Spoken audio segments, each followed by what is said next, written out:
Hey guys, as you've seen in the title of this video, this is going to be 5 tips to catch crappie in the summertime, and this works best in muddy water. I will give examples on stained and clear water later on, but when it comes to muddy water in the summertime, you have to fish a lot differently. First things first, you're going to catch a lot of small fish. It's just the way it is in the summertime. That's what bites.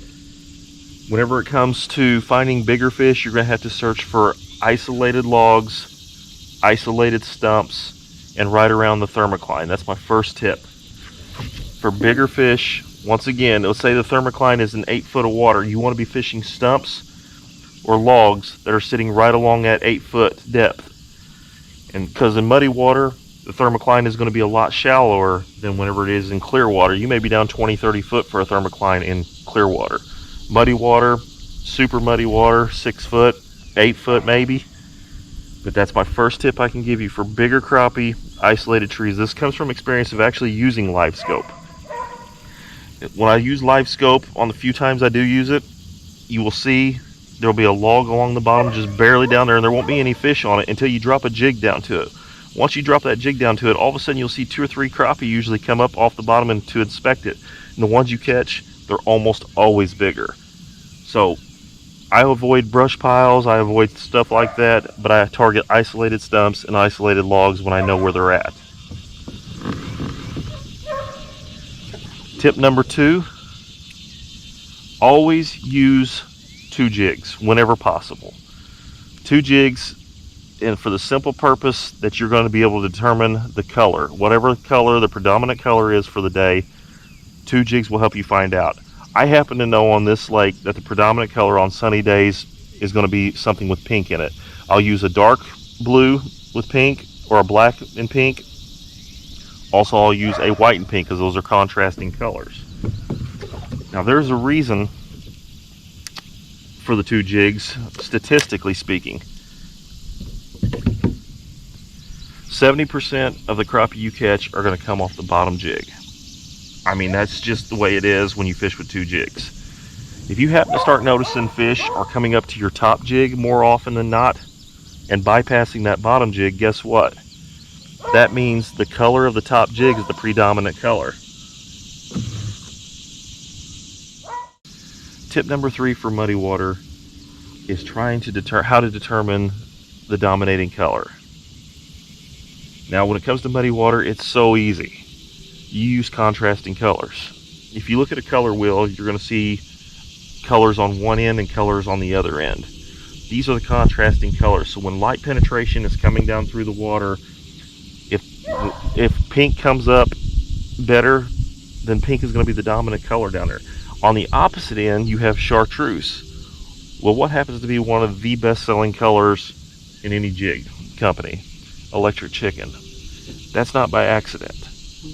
You want to choose contrasting colors in muddy water until you find the right color. So let's say you're starting to get hit on a pink and chartreuse. Well, there's a good chance chartreuse is your dominant color or pink is your dominant color. So to figure that out, go back to tip number 2. Put a chartreuse jig up top, put a pink jig on the bottom. Just by doing that, if more fish are coming up to hit your chartreuse jig and bypassing the bottom jig, because we already know that 70% or so of the fish come off your bottom jig. If you're getting 50% to come up to the chartreuse jig, well, guess what? Chartreuse is your dominating color at that moment. Now, that can change. So that leads me into tip 4. Water clarity or light penetration is going to change basically off of 3 factors I found: sunlight, cloud cover, and wind. So if it's slick calm out here like today and the sun's beaming down like it is today, it is the most clear that the water is going to get today, this particular body of water. If a little cloud rolls in, well, it's going to get a little bit darker down there. Now, if you start fishing and it's cloudy and it's windy, guess what? That is the absolute darkest that lake can be without it being nightfall.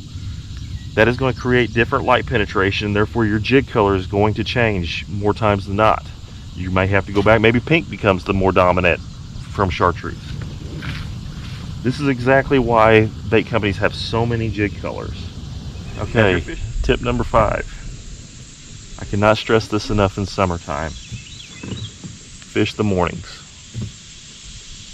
All in all, you're going to catch a lot more fish in the mornings. You're going to catch bigger fish in the mornings. They're coming off of a night. The water's a little bit cooler in the mornings. With that low light penetration, you're just going to get more bites more often. Evening time, it can be okay at times. But usually the water's super hot. Boats have been out partying all day. It's just not as good as the morning time. I mean, to me, it's like deer hunting. I have more success deer hunting in the morning than I do in the evenings usually.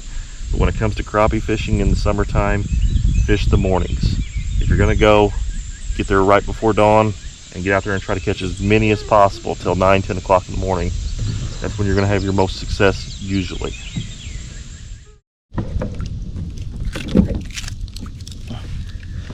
Well guys, here's a tip that I didn't know I was going to be saying. It's tip number 6.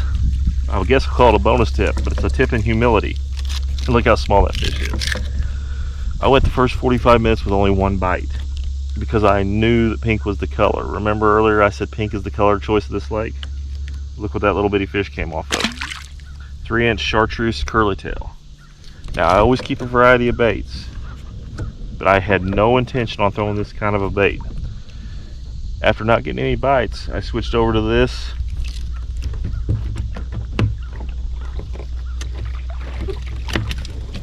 This was the results. Those aren't huge fish. They're a heck of a lot better what I would have had I not had a little humility and switched up baits. So, but that does tie in with what I was saying. By switching jigs like this, I was able to narrow it down better. Now I have just a single chartreuse curly tail on this one, and then I have that double rig that you just saw. And I've caught a lot more fish. So tip number 6, even if you think you know it all, have a little humility. When the bite's not going your way, change things up a little bit. You're going to catch a lot more fish. I'm living proof of it right here, but I still use the same 5 tips that I was telling you earlier. So if nothing else, this does prove that it works. But I did waste the first 30 minutes being hard-headed. It's part of it. We'll come back at you later on with some more tips. Subscribe to the channel if you enjoy this stuff. We have a bunch of videos coming out later on. I can't wait to show you the November videos when we shoot those. November's the best month. Take care, guys.